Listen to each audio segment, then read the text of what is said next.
नमस्कार दोस्तों, कैसे हैं आप सब।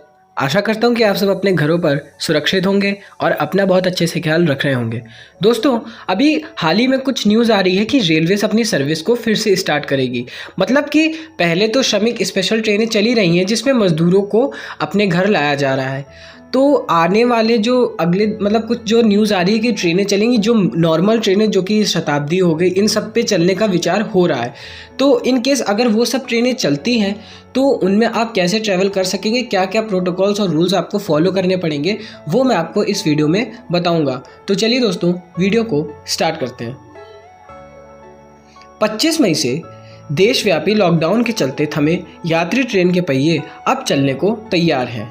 सरकार ने सीमित रूटों पर ट्रेन सेवाएं शुरू करने का फैसला किया है। मंगलवार को नई दिल्ली से राजधानी एक्सप्रेस के 15 रूटों पर एसी स्पेशल ट्रेनें चलाई जाएंगी। 500 किलोमीटर के दायरे वाले शहरों को जोड़ने वाली वंदे भारत, तेजस, शताब्दी और जनशताब्दी की शुरुआत अगले चरण में होगी। मंगलवार से चलने वाली स्पेशल ट्रेनों के लिए सोमवार शाम 4 बजे से टिकट बुकिंग शुरू होगी। टिकट ऑनलाइन ही लेना होगा। अगर आपको टिकट बुक करवाना है तो वो सिर्फ ऑनलाइन ही होगा, विंडो पे जाके आप टिकट बुक नहीं करवा सकते। 15 जोड़ी ट्रेनों का संचालन होगा। रेलवे के मुताबिक 15 रूटों पर कुल 30 ट्रेनें चलाई जाएंगी, यानी कुल 15 जोड़ी ट्रेनों का संचालन होगा। नई दिल्ली से छूटने के बाद ये ट्रेन कुछ प्रमुख स्टेशन पर ही रुकेंगी। रास्ते में खाने पीने का कोई सामान उपलब्ध नहीं कराया जाएगा। सरकार शताब्दी जैसी एक्सप्रेस ट्रेनों को चलाने पर भी विचार कर रही है। इसके लिए 1 मई से शुरू की गई श्रमिक स्पेशल ट्रेनों के संचालन के अनुभव की लगातार समीक्षा की जा रही है। शारीरिक दूरी बनाए रखने के लिए यात्रियों के व्यवहार का भी अध्ययन किया जा रहा है।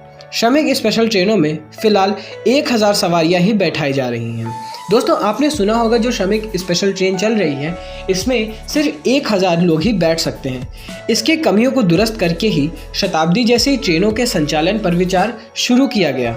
इनमें शताब्दी में जो लोग बैठने की सीमा है वो 1200, यानी सिर्फ 1200 सवारियां उस ट्रेन में बैठ सकती हैं। जो रूटों पर स्पेशल ट्रेनें चलेंगी अब वो मैं आपको बताने जा रहा हूँ। न्यू दिल्ली से अगरतला, डिब्रूगढ़, हावड़ा, पटना, रांची, भुवनेश्वर, मुंबई सेंट्रल, तिरुवनंतपुरम, बेंगलुरु, सिकंदराबाद, चेन्नई, बिलासपुर, मडगांव, अहमदाबाद व जम्मू तवी के लिए ट्रेनें चलेंगी। इन सभी स्टेशनों से नई दिल्ली के लिए रिटर्न ट्रेनें भी चलेंगी। दोस्तों, जो अभी मैंने स्टेशनों के नाम लिए हैं वो ट्रेनें न्यू दिल्ली से यहाँ तक चलेंगी और वापसी भी करेंगी, यानी अप रेक भी चलेगा और डाउन भी चलेगा। दोस्तों, अगर आपको टिकट बुक करवाना है तो आप ऐसे करवा सकते हैं। आज शाम 4 बजे से IRCTC की वेबसाइट से बुकिंग शुरू हो जाएगी। दोस्तों, इसका भी लिंक मैं आपको डिस्क्रिप्शन में दे दूंगा जिसमें आपको रिजर्वेशन करवाने में आसानी होगी। किराया राजधानी एक्सप्रेस के बराबर ही होगा। स्टेशन काउंटर पर कोई लेन देन नहीं होगा। प्लेटफॉर्म टिकट भी उपलब्ध नहीं होगा। दोस्तों, अब एक मेन बात जो कि आप सबको बहुत ध्यान से सुननी पड़ेगी। अगर आप यात्रा कर रहे हैं तो आप इन बातों का आपको ध्यान रखना होगा। यात्रा से कम 1 घंटे पहले आपको स्टेशन पहुंचना होगा।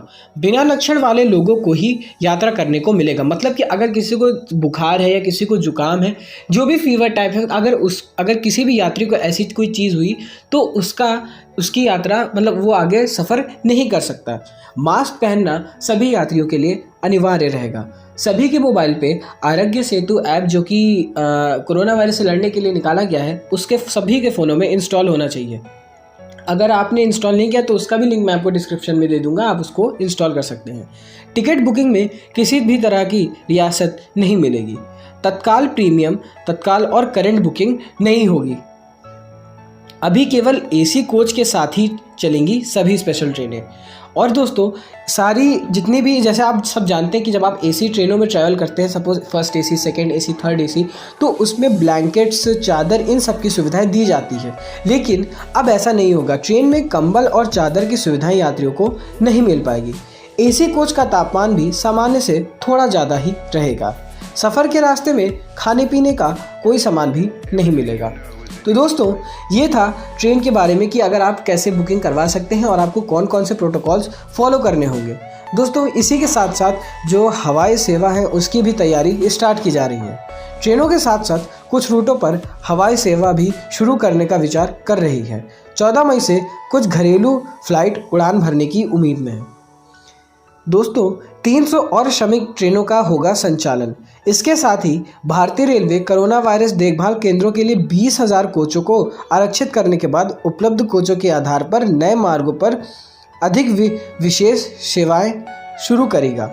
इसके अतिरिक्त श्रमिक स्पेशल के तौर पर 300 ट्रेनें संचालन के लिए भी कोच को अलग से आरक्षित किया जाएगा। बता दें कि लॉकडाउन के चलते 24 मार्च रेल यातायात पूरी तरह से प्रभावित था, जो कि अब भारत सरकार ने बड़ा फैसला लेकर ट्रेनों का संचालन फिर से शुरू करने का ऐलान किया है। दोस्तों, ये जो सिचुएशन आई है कोरोना वायरस की, ये एक ऐसी पहली बार हुआ है जिस बार रेलवेज़ की सारी सर्विसेज कैंसिल कर दी गई हैं। तो दोस्तों, फ़िलहाल के लिए इस वीडियो में इतना ही। अगली वीडियो के साथ मैं आपसे जल्द मिलता हूँ। तब तक के लिए घर पे रहिए, अपना ख्याल रखिएगा। और जैसा कि मैंने बताया, अगर आपको कहीं जाना हो तो आप इन सब चीज़ों को, प्रोटोकॉल्स को फॉलो करिएगा और ध्यान रखिएगा इन सब चीज़ों का। थैंक यू दोस्तों इस वीडियो को देखने के लिए। जय Hind and thank you all friends.